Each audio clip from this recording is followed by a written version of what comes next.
Welcome to Power of the Tribe podcast. I'm your host, John Connors. I'm also the founder and head instructor of Connors Martial Arts here in Norwood, Massachusetts. We teach Brazilian Jiu Jitsu, Muay Thai kickboxing, and mixed martial arts. The theme of our podcast is Find Your Tribe. If you want to make a major change in your life, you want to get more fit, you want to lose weight, you want to become the badass that you should, then find the right tribe. And I'm here with my co-host, Dan Robin. How you doing, Dan? Good. Any international traveling lately? No. No? And does Dedham count? Dedham is different than Walpole, yeah. That's I a made little it to different. Dedham. But Yeah. And do you have plans this weekend, Labor Day weekend? yeah, I'm going up to the Catskill Mountains. Going to do some hiking. Very nice. Not international, but It's still Get the- nice. get through the Catskills, yeah. Dan, we have a guest today. It's just not you and I babbling incoherently. We're actually going to interview somebody. And she's one of the coaches at Connors Martial Arts. And she's a purple belt in Brazilian Jiu Jitsu. And her name is Maria Kipreos. How you doing, Maria? Hello. I said your name right? Yeah. Thanks for having me. Oh, it's our pleasure, for sure. You're one of the many martial artists that we've had in here. And usually what we ask what's our first question, Dan? Is it when they get involved, when did they first get involved in martial arts, or when did they first think about fighting? Combination of Yeah. sometimes it's been, you've said, talked about it in terms of an origin story. Like guys are always, not always, I hate to use the word though, but many guys are interested in fighting at some level, even if they don't admit it. Now, what about you? What about women, do you think? Do you think women are as interested in fighting as men are? Oh, that's a good question. Yeah. I think it depends on the woman. I think it depends on, her outlook, perhaps. But I don't know.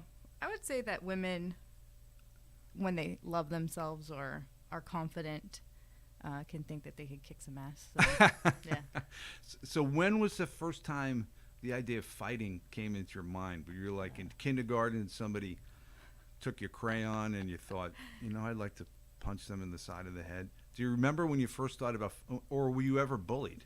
I was definitely bullied in 5th grade. No, I was not in 5th grade, but my bully was in 5th grade. And for some reason, I had to sit next to her on the bus on the way back home, and we lived in the same neighborhood. What grade were you in? 8th grade.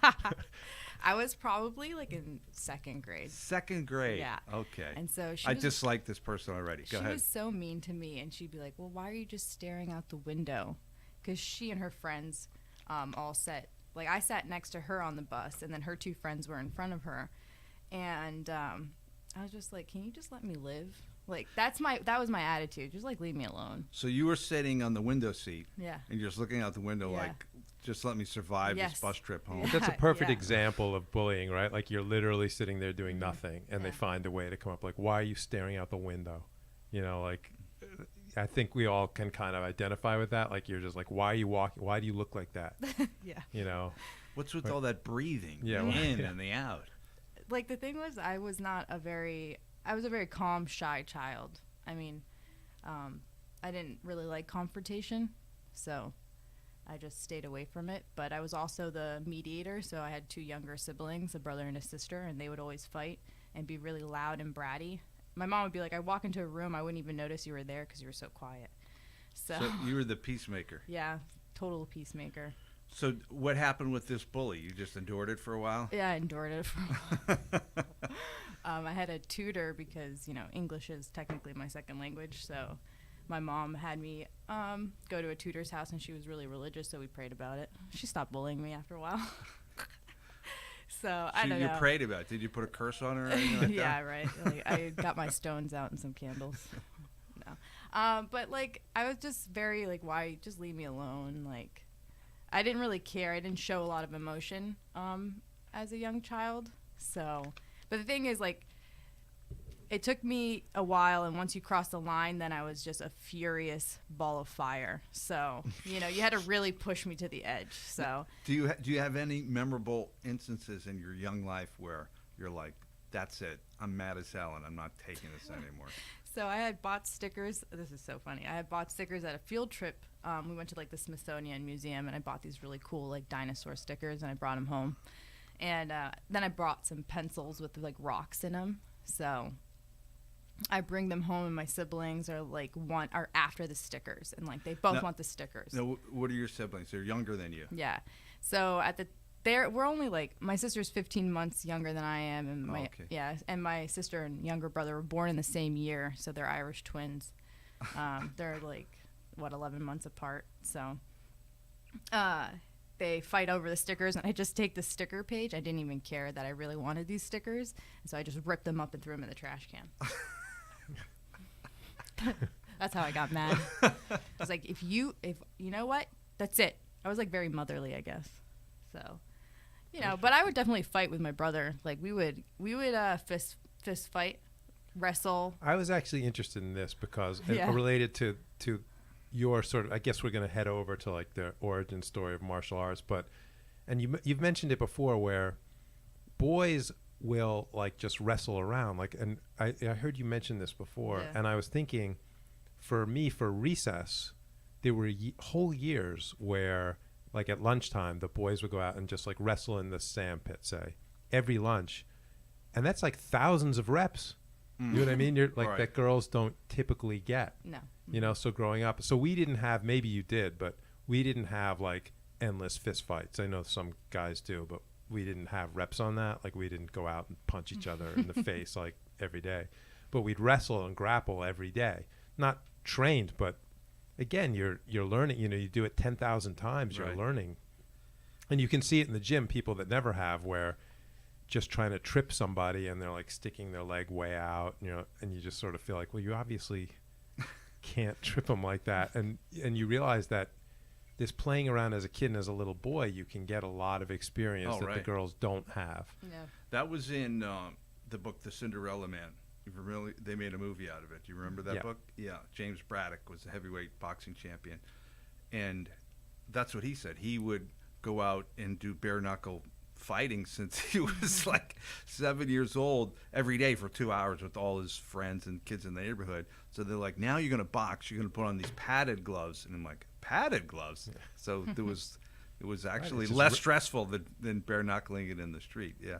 Right. It's a ton of real life experience too. Yeah. It's a ton of real, when you're wrestling around or you're fighting your friends, you're really learning what works and what doesn't work.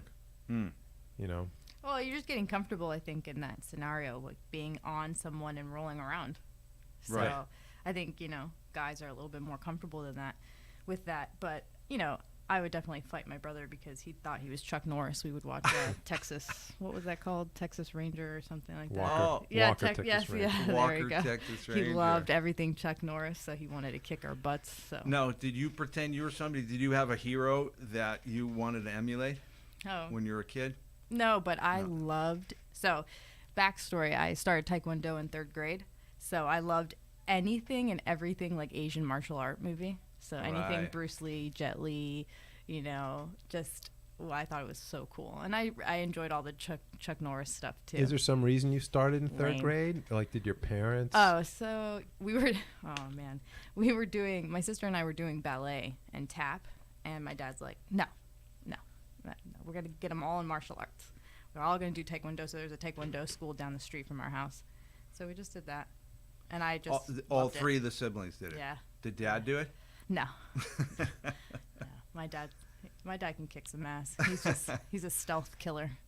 He's a natural. Yeah. And how long did you train Taekwondo? So I did it up until middle school, and then I stopped for a little bit of time because our school moved. And then I picked it back up in high school around maybe 10th or 11th grade. Yeah. So. And what did you think of it when you first walked in? Your first day in class? What were you thinking? I wish I could remember, but I loved it. I think it spoke to me, martial arts, being disciplined. I was already such a disciplined child. Like I would have my mom quiz me. Like I had to memorize all the presidents, and I'm like, Mom, hold this ruler. It has all the presidents. I'm going to list them off for you. And so my mom hardly spoke English at the time, and so I did it.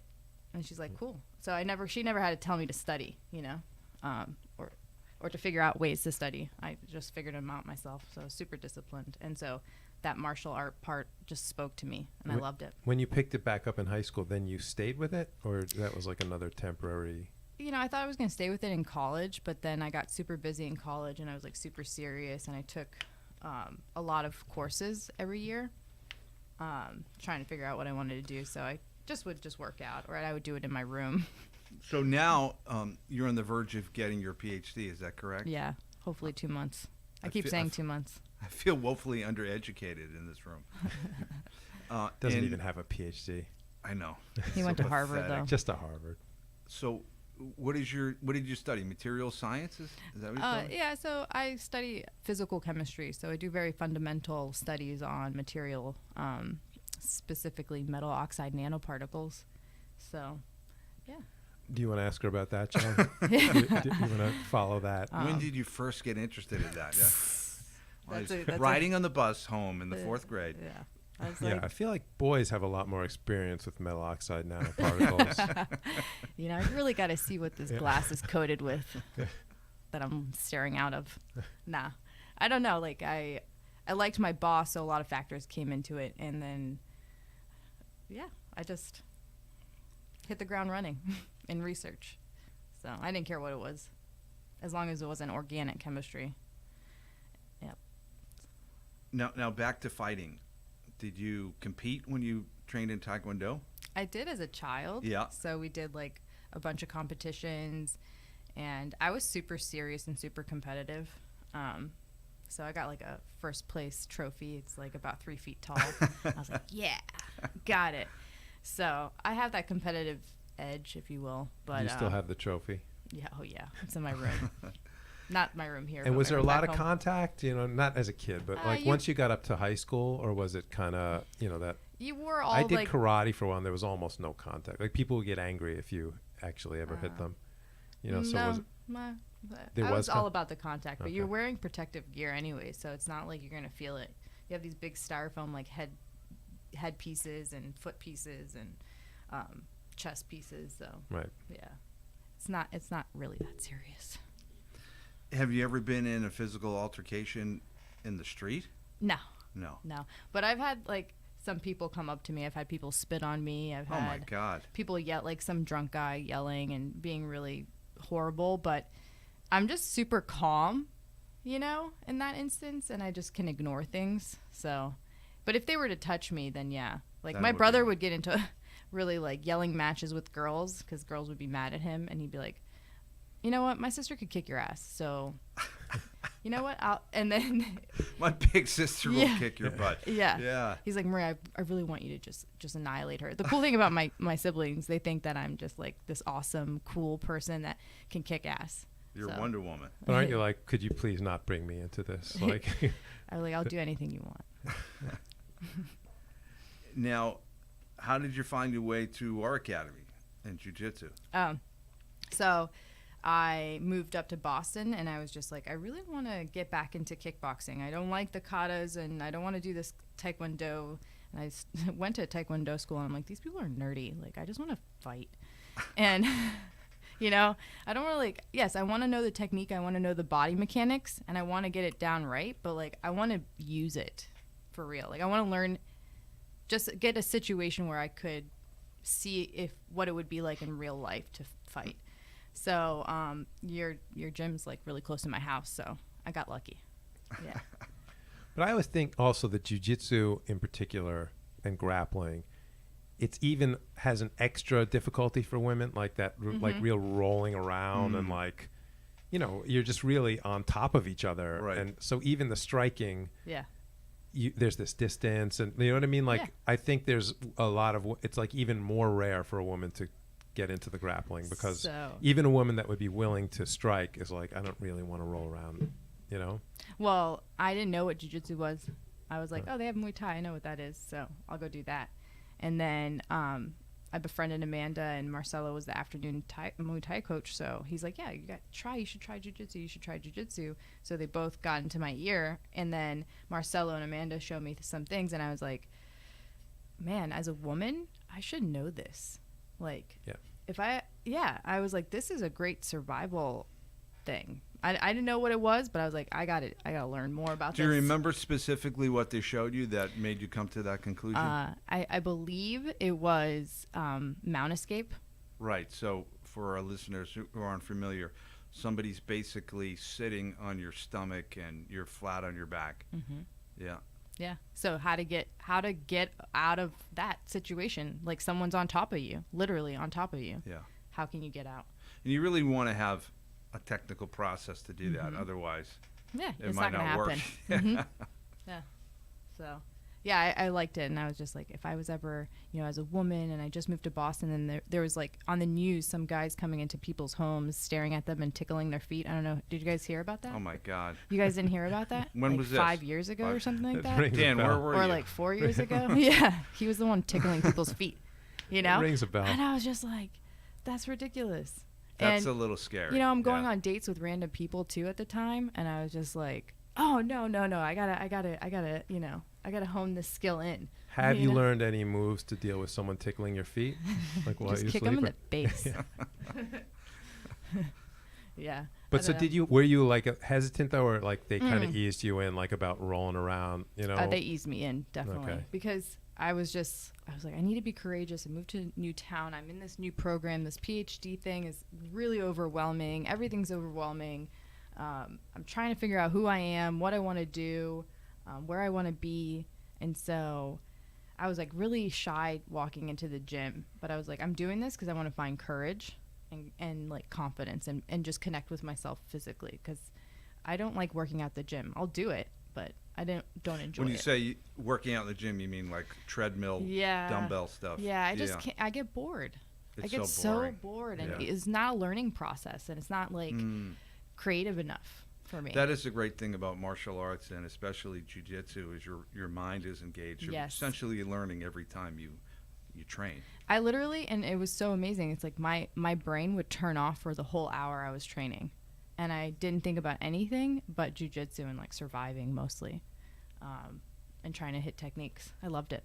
Strangely, I'm not sure we actually brought this up, and it's I think one of the main reasons people like martial arts and jiu-jitsu in particular is that it's something where you shut your brain off. You can spend an hour. Like if you're really going at it with someone, you're not thinking about other things. You're not thinking about. So you're not shutting bills your or- brain off so much. Yeah. You're just focusing it in narrowly Yeah, to the task Yeah, at that's hand. what I mean. You're Yeah. not. You can't really be thinking about the other stresses in life. I mean, you're not going to be thinking about other things when there's like a giant guy on top of you, Right. trying to choke you. And there's all this thinking about talk that. today about being mindful and being Yep. present. Yeah. Yep. And when you're engaged in jiu-jitsu, that's completely present. It forces it. Yeah. That was for the first time in my life that I had been present in a moment, in an exact moment, without like just all the chatter that your brain goes through. Like I'm sure everyone's been driving in a car, and all of a sudden you're like, "How did I get here? Did I stop at that red light? Did I stop at that stop sign?" So, in jiu-jitsu, that didn't happen. It wasn't like, "Oh, how did I get out of mount?" No, like you had to try, and you had to be active, and your brain had to think about just that one thing. Yeah. So I loved it. There's Yeah. nothing like after you train really hard and you're physically exhausted and you had been present the whole time. Mhm. It feels like every knot and kink that was in my nervous system has just gotten wrung out. Mhm. And now I'm in this perfect state of, I don't know what you would call it, zen or something, but Yeah. it just feels great. Yeah. Feels euphoric too, because I remember every time I'd just be so happy, and now I see the women in the women's class, like after they're rolling, now they're getting to like they're rolling after as part of the class, and so they're happy, and I see a huge smile on their face, even though they can get frustrated at the whole concept of rolling, but they're super excited. So Dan, Maria teaches some women's only jiu-jitsu classes at our academy. I was going to ask about if that's been a big. When you started, I know Amanda was there, Mhm. but there was no women's class, was there, when you first started, or was there? No. So so when you started, it was more difficult in that you couldn't just roll. You couldn't just go to a women's Yeah. class, and But I also didn't come into the gym thinking that I'm gonna just train with women. Like that wasn't my thought process. But then I realized how it would be nice to have women. So like I found my person in Amanda, like my gym person. So I would text her all the time and be like, "Hey, you're gonna be there Monday night?" So and she's like, "Yeah." So we'd always train together on Monday nights or something like that. So I find that women are still doing it, even though there are women's only classes. And they're like, "Oh, Crystal's not coming in today. She's not feeling so well," or Melissa's on vacation. So they talk to each other. So even Right, in but the women's only class. don't you also think they it's have their important? partner. Don't you think it's important for women though to roll a little bit or spar a little bit with men because 100%. you don't want them. It could be a shock, right? Because I've seen that before, right? Where it's someone that hasn't ever sparred with a man, they're kind of shocked at the difference, like, Sure. Yeah. So it can be a scary thing too, and it depends on the guy, depends on his technique, and depends on his demeanor as well. To understand not to use the power and the strength that they have, against a newer woman per se. So I don't know. But people probably don't give you as much a break now. I don't give them a break. It's like getting attacked by a spider monkey with super strength or something. Yeah, I don't know. Well, I'm just, she was saying how guys don't use it. I'm sure against They Maria don't. now, they're kind of, I don't know. I mean, Their explosivity, but you can't use your explosion when you're just training. Like, you can't be so explosive all the time. It's not competition, So, yeah. I don't know. Maria, do you remember the first time you submitted a resisting training partner? Yeah. What was it? Describe the situation. So I was like really big into arm bars, and so I just attack people, like guys' arms, and like guys' arms are huge, right? They're at least triple the size of my arm, and well, maybe not anymore, but yeah. So I just remember they were just trying, and I just grab their arm really quickly, and I do a belly down arm bar, and I'm like, yes. And you made the guy tap. Yeah, and I was like, yeah. That's pretty cool. Yeah. Right? And they were bigger and heavier. I was like, I got that technique. And then I had an aha moment then. I was just like, I did the belly down arm bar I don't know if I was like a blue belt or a white belt, but I did it and I was happy. That's pretty cool. And the guy was trying very hard for you not to do it, which is the key thing, right? And they were more advanced than I was. So, they probably were helping me get there a little bit. Sure. Like, I'm not going to take that away from them, but I did it and they were surprised too. And I was surprised as well. So it was That's cool. awesome. And to John's point, you have to, and I guess your point too, you have to get the technique right. Oh, you know, if they're that strong, there's probably a parallel with guys against these monstrously strong and big guys. You have to do everything just right or they'll just muscle out.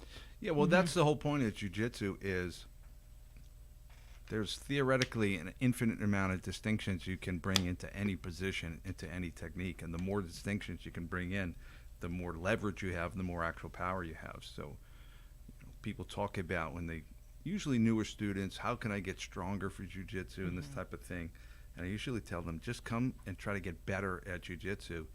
And most people walking around are physically strong enough to do jiu-jitsu. That's not the limiting factor. The limiting factor is the technique. And improvement in technique it's almost limitless. So that's where I suggest everybody focus. So we also talk a fair amount about, walking in for the first time, like the people out there that are like, I couldn't go to a gym like this. Maybe Maria has something about her that. So your first day in to John's gym, so it says, MMA training. Was it intimidating for you, or you weren't intimidated, or no, I just had one track, mind. Like, I was like, I want to come and train. So I walk in, and there's two guys sitting there, like, hey, how you doing? And I was just like, oh, hi, how you doing? Is John here? And then and then I trained that night, and they're like, oh, well, she's so you got serious. right into it. I heard a lot of jokes about that. They're like, I dismissed those guys. Essentially, I was like, I didn't dismiss. I said hi. I was just like, take me to your leader. Yeah, take me to your leader, please. I don't want to talk to you. I thought it's admirable that you said that you wanted to build your confidence. Yeah. And I found that that's the reason many people come train, if not everybody, but not many are comfortable enough to be vulnerable to admit it when they first come in. Yeah. Our friend Josh is moving to Utah. And I remember, and he's been with us for over 2 years, but when he first came in, he said that. He goes, my confidence feels a little low, and I want to build back my confidence. And I was like, wow. I mean, you're actually have a certain level of esteem to be able to tell me that. Like, most people won't even tell you that. And especially guys, right? Especially guys. And I had another guy just a couple of weeks ago did the same thing. And I just think I know that guy is going to be very successful because they're coming in with a self-knowledge and a vulnerability that allowed them to learn the technique. Yeah. And it's rare. I don't know if that's surprising, but Yeah. I think you can only improve in so many facets of your life if you're just real with yourself. You Right. know? Be like, Right. yeah, I need a little bit more courage in this instant, or I need a little bit more self-confidence, or my self-esteem's a little low. Like, my self-esteem was super low. I mean, I was a young woman and going through something super new, and I had, like, someone who broke me down before, like, made me feel not that great about myself, you know? And I allowed that to happen, and a lot of women do allow that to happen to them, and they don't know it's happening. But once you come into the self-awareness, then you're like, yeah, okay, we're going to do something different now. And you have to do something different. And you and follow whatever it is that you want to do, whether it's yoga or jiu-jitsu. I'd recommend jiu-jitsu. So I think that's the essence of the jiu-jitsu process is you're trying to do something, you're not getting the results you want. So you ask yourself, what could I do differently? yeah, definitely. And what that means is, what behaviors can I do differently in the moment? You know, I was telling one of the guys years ago, I go, so when you're not getting the result you want, you ask yourself, what can I do differently? He goes, you mean like plyometrics? I go, no. What can you technically do Right in now, the moment? Yeah. And I really appreciate what you just said and the way you phrased it. You said somebody tore me down, but I allowed them to do it. Yeah. So you took responsibility for your current state, which I think is so powerful, and it's the best approach, because once you take responsibility, you can make a change, you can make it better. And too often people go down that road of complete victimhood where this person did this to me, and they don't want to take any responsibility for their current state, which I know sometimes it can be really hard. But when you do, you give yourself a great opportunity to do something different, exactly And what you said. You'll never accept anything anything like that ever in your life. Whatever it is, like, once you're take accountability and have that self-awareness, then That's great. it's great. And she reversed it, because I was also thinking, as you said, you could get in a spot where you're broken down, your self-esteem is low, and then that makes you less likely to go in and try something new or go into the gym. Sure. Or go It do could something, take because a you're like, while. you're feeling low, and you don't feel like, oh, I can't do that. I'd be bad at that. I'd be bad at that. I don't Negative want to. self-talk. Yeah, and then it gets worse and worse. And what you were able to do is turn it around. Be like, I'm going to break out of this. I'm going to find courage. And then that's why I compete in jiu-jitsu too, because I'm not, like, I am a competitive person, but that stage is kind of, it's like full of anxiety sometimes, especially for me, like, When you step on the mat and you're in a tournament, there's a lot of people there, Yeah. and you're out there sort of under the limelight. That is especially as a white moment. and blue belt. I was super, I don't know, I guess maybe also I had a lot of work going on that time too, and trying to figure out a lot of things, so I'm like stressed and anxious about work. And then now I'm putting myself purposefully in a very anxious situation with competing. And I was like, I don't care. I'm just going to do this. And I don't care what the outcome is. Yes, I'd love to win, but whatever. But I'm going to do this, and I'm going to face my fear. That's really what it is, like, face a fear. So. Well, I think courage and confidence comes in the doing. So, there's a lot of talk of mantras and doing all this stuff to put yourself in the right mindset. But that's different than when you actually follow through and do your plans to the best of your ability. That's where you get real confidence and courage. Yeah.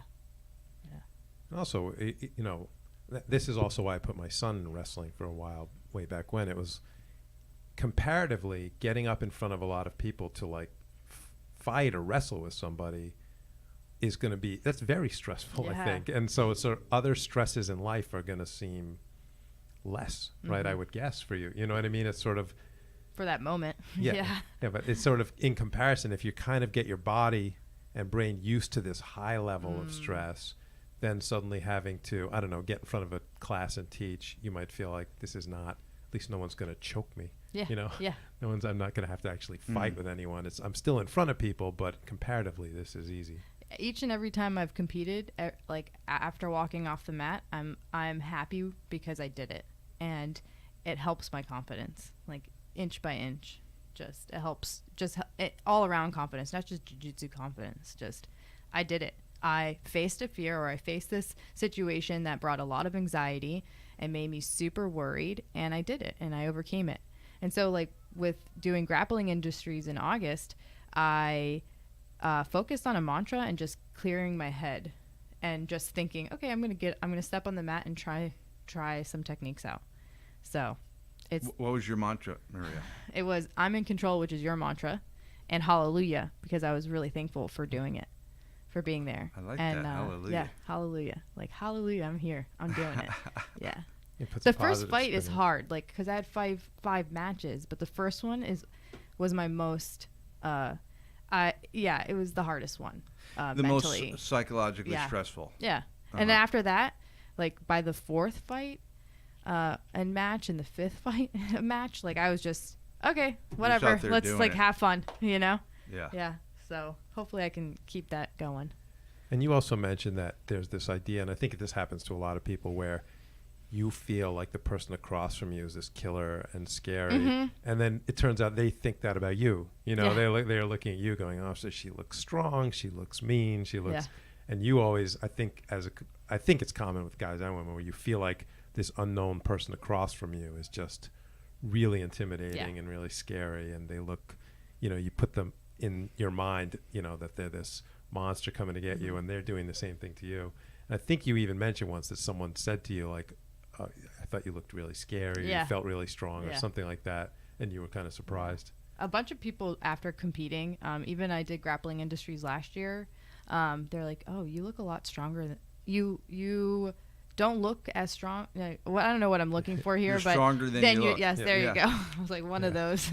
Yeah. So Well, that was cool. you don't have like these hulking muscles. I don't No. think you're super fit, of course, but I'll attest, she's super strong. Yeah, definitely stronger than she looks. Yeah. And also must be also at the level you're at now. So you were talking about your earlier tournaments, but do you ever have a moment where you're like, wait a minute, like I'm grappling against, this is a woman who like fights on TV in a cage. Oh, I didn't And, know. oh, you didn't know? Yeah, I didn't know she was a professional MMA fighter. Carrie Kennison. Had no idea. I'm like, oh, she's got a wicked haircut. She looks pretty mean. And then I was just like, oh, her passing game is awesome. And then Marcelo was like, listen, just don't let her pass. Just keep on attacking. And that's what I did. I just kept her in my guard. And I felt just as strong as her, if not stronger. So I'm sure she could punch me in the face.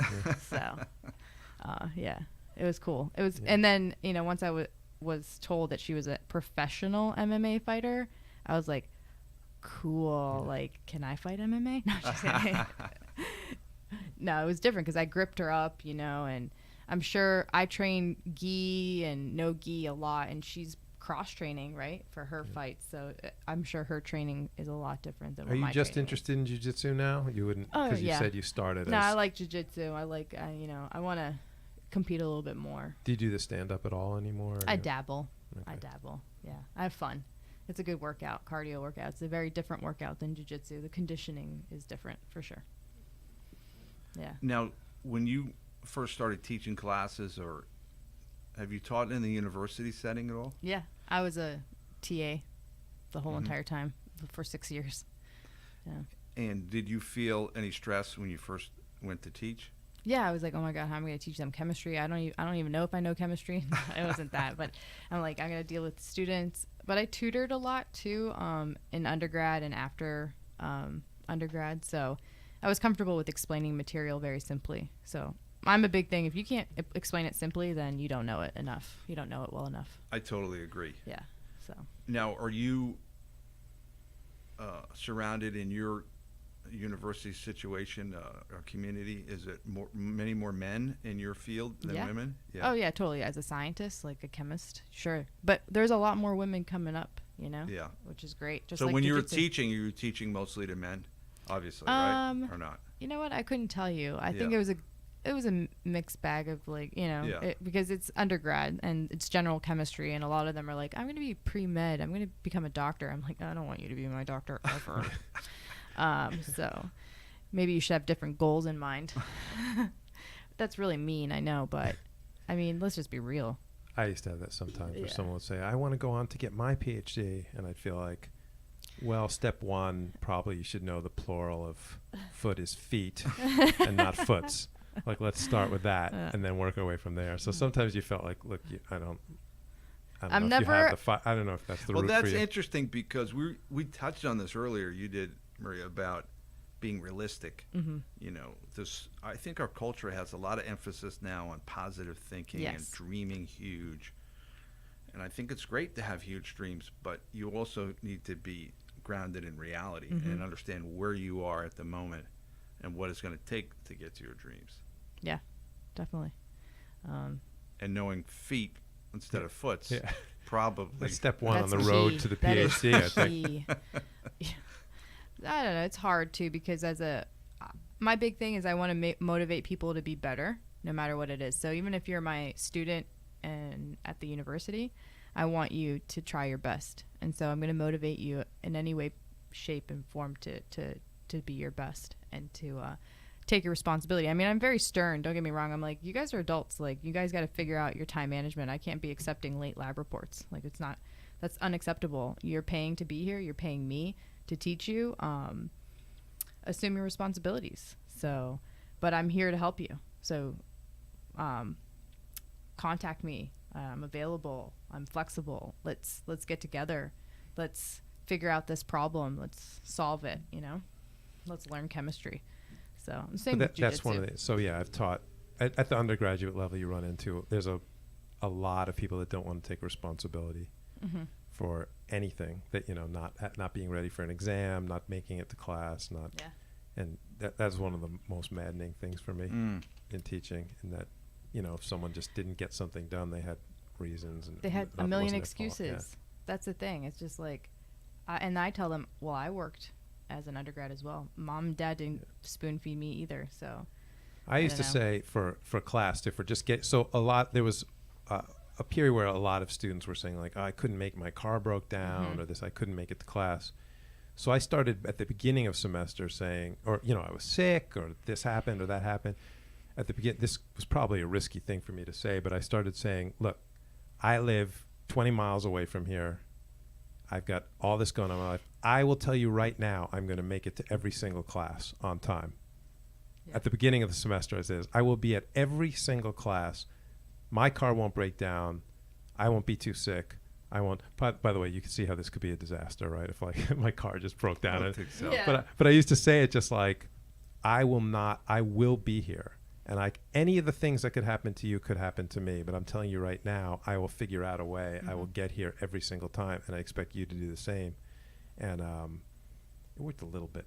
It's sort of at least put it out there. Like you can find a way. Because we've talked before, at least John and I have talked before about, I don't like the attitude of, there's nothing I could do. I couldn't help it. Like for things in life. Like, why are you so late? I couldn't help it. I hit this or that. Like, things Right. happen in life, but I think people go too quickly to, there's nothing I could do. Well, I think throwing up their hands. they haven't truly decided that they want it. They want whatever it is. They want to pass this class. They haven't completely decided that. That's still up in the air for them, because if it was, I was listening to a podcast this morning with this evolutionary psychologist and the podcast is called Beat Your Genes. And he said, he came up with this extreme situation. If you were in prisoner of war camp, that was this horrible torturing death camp, and they said, listen, if you do this, this, and this for the next 18 months, will allow you to walk out of here and leave to safety.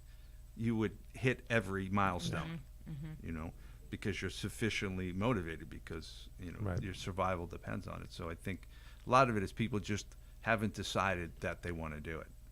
It's sort of a good idea. It sort of fits into whatever else they're doing. But if they can get sufficiently decided, like you said, then they'll find a way. The car breaks down, they get an Uber. They just Right, find a way, You got to be committed. That's my biggest thing. You got to Right. be committed to it. And to bring it back, So- isn't this maybe the biggest thing in the who succeeds in the martial arts, right, or at jiu-jitsu that I've seen is the people that just really want to get to proceed and get to the Right. get to their black belt, get to their level Yeah. of mastery. They're the ones that we all know who they are, right, in the gym, the ones that are just super committed to it. Yeah, I find, especially lately, I noticed that most people are not clear as to what they want. Mm-hmm. Not clear at all. So when they're not, it's hard to do anything that's difficult. Anything that's painful or inconvenient, it's probably not going to get done if they're not crystal clear that this is what I want. You know, there's always a trade-off. There's some exchange. You have some dream, that's great, but there's going to be a price for that dream, and people don't get clear on that exchange. If they were clear, then they would just do it, right? Yeah. That's what I love about jiu-jitsu, though. It's like every day you learn something new, and there's some technique that you need to learn, not need to learn, but will eventually learn. But then there's more techniques and more techniques, so there's always something to learn.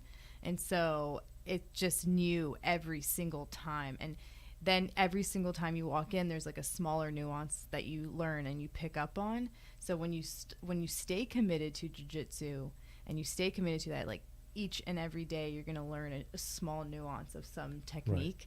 Right. And I think that's like the most wonderful thing. And people don't sometimes give it enough time to understand that and to develop that or to feel that. Right, but you're also maybe not even noticing that you have such a good positive attitude for what you describe as a wonderful thing. You know, someone else might say, oh, here's another nuance. Or, you know, you could have a whole negative take on everything you just said, like, oh, here's another technique or the whole other thing I didn't learn, and you don't even realize you're coming at it with a really positive attitude. I think somebody could look at it as this thing's endless in a torturous way instead of endless in some kind of paradise. And I can attest to that. I've been training nearly 20 years, and I'm sure I learned something last night that I didn't know before, you know. So and that's got to be frustrating too, but like the cool thing about jiu-jitsu is like you'll never know everything, and your body also probably won't let you do all of it, no matter how far you are in your game, you know. And I don't know. I remember when I started, someone he's a guy who runs the gym in Rhode Island. I can't remember, but he was like, I was a white belt, I just started, and he said you'll love jiu-jitsu. It's like a video game that never ends. Yeah. And I remember thinking, like, I don't want to play a video game that never ends. Like, I'm not sure that's the parallel. That's the best explanation, but you know, for me, but it's a perfect example, right? Like, it's like, do you want to see that in a positive light, or do you want to see it in a negative light? Well, I guess the way you can look at it is you can dip your toe in it, or you can jump all the way in, and you can engage yourself for a lifetime if you wanted, or for a few years, or whatever suits you. Yeah. Well, that's how I feel about the PhD. So I don't know, like, because I know nothing about chemistry. If you really want to put it into perspective, I know a pinhole size amount of chemistry, and that pinhole size has a lot of information that I still don't know. Like a lot of research out there and a lot of literature that has yet to be discovered. So I don't know. Maybe that's why I like jiu-jitsu, and that's maybe why I got my PhD, because I'm okay with not knowing everything, and I'm okay with just like continuously learning. Right. So. And the other thing that I know for PhD studies is if someone comes in, and I saw many people like this in my program, like if you come in and you don't have that mindset, like I'm leaving with this PhD, they'd all wash out. You know, if they were sort of like, you know, and there was quite a few, you know, maybe a dozen different people. What percentage of people start a PhD and actually complete it, do you think? I don't know, overall, in my program, it was a lot completed, but I don't know. What do you think? I heard a statistic that only about 1 or is it 10% of the whole world has a PhD or something very small like that. I would think it's probably 1%. Or the U.S. I guess more like 1. 1. I don't know. In my program, about 30% or maybe 30 to 50% finished. Yeah. Make it through something reasonable. like that. Yeah. And a lot of people, some people would come in. Anyone that came in starting out, like, I don't know, and hesitating, didn't make it. You know, and then other people would kind of drop off. Eventually, would get there, like would start out positive, and then maybe year 2, they're like, I don't know. And once you start seeing that, I don't know, then that's the beginning of the end. Yeah. Whereas even for me, I never question. You know, it was like I'll get there. You know, I'm on my way there, and I'll get there. How long did it take you? 20 years. No, I'm just kidding. No, 4.5 years, something like that. 5 years. 5 years. Yeah, that's it. So some people were more, you know, committed. They were like, I'm going to be done in 4, and they were, and I wasn't like that, and so I wasn't. Yeah, likewise. No, it's all about perseverance, though. So that's the PhD game. Are you sure it sounds like you're sure you're getting? Yeah. I'm literally 2 chapters away that I need to finish and have edited. So but I'm just taking my time because I'm not trying to stress out. Yeah. You know? That's what happened with I'm me chill. too. My I'm very chilling. end, the very end for me I was have like this senioritis. long, this long tail end where I just didn't quite wrap it up. I also am like, I don't know, like I'm applying to jobs too, and then I'm trying to figure out, do I want a postdoc? Do I not want? I'm just balancing it all out, you know. I'm not about killing myself. Yeah. Like, I'll do great things in my time. So Maria, you also offer private lessons in Jiu Jitsu, right? Yeah, cool. I do. So I want people, you can come to our website, connorsma.com, CONNORSMA, like martialarts.com. You can reach out to me on Instagram or Facebook, or you can reach out to Maria Kipreos as well, probably there. And you also offer, we have classes for women only. So if you're a woman that's interested in jiu-jitsu, but you haven't come forward because you're a little nervous, which is reasonable and natural, this is a great place for you to come in and give it a try. And when are the classes, Maria? Monday at 8 p.m. Yeah. Tuesdays at 10 a.m. Thursdays at 5 and 7 p.m. But we're always open to more classes, so cool. You never know. Right. So. If you have some other times and you maybe have a friend that also wants to do it, we might even put a different class on the schedule for you. Yeah. So. Well, Dan, do you have any more questions for Maria? No. Maria, it was so awesome for you to come in. Yeah. Purple belt, PhD, almost finished. So we would call you a candidate still, I guess, right, or not? Yeah, I guess. All but dissertation, ABD. That's it. An all-around badass and fun, awesome person to have at the academy. And she's competing with us, Dan, down in New York, September 15th and 16th, the No-Gi Pan Ams. Yeah. So we have a crew. Whole bunch of people going Connor's going to represent New York. Yeah. I'm competing. My son's competing. Steve Chorney, John Ciampa, Maria. September 15th? Leo, too, right? Like 2 That's weeks. pretty soon. 2 weeks, yeah. Yeah, we got this. We got this. Yeah. Either of you nervous? Meh. I think it's okay to be nervous. You know, GSP throws up before every match, or he doesn't sleep either the night before, but he's like, yeah, that's okay. That it doesn't really negatively impact his performance enough to matter. And it's natural to be a little bit, have a little bit of a stress response. Fuel your fire. Definitely. Okay, well, that's it. That's another episode. Thank you, folks, for listening. Please subscribe to our podcast on iTunes or whatever podcast app you have. Please go rate it and review it. Please share it. You know, subscribe to us on YouTube. If you're on Facebook and you see me post it, please share it so we can get the message out for our podcast. And thanks again, Maria. Thank you, Dan. And we'll talk to you folks next week. Thanks. All right. Thank you.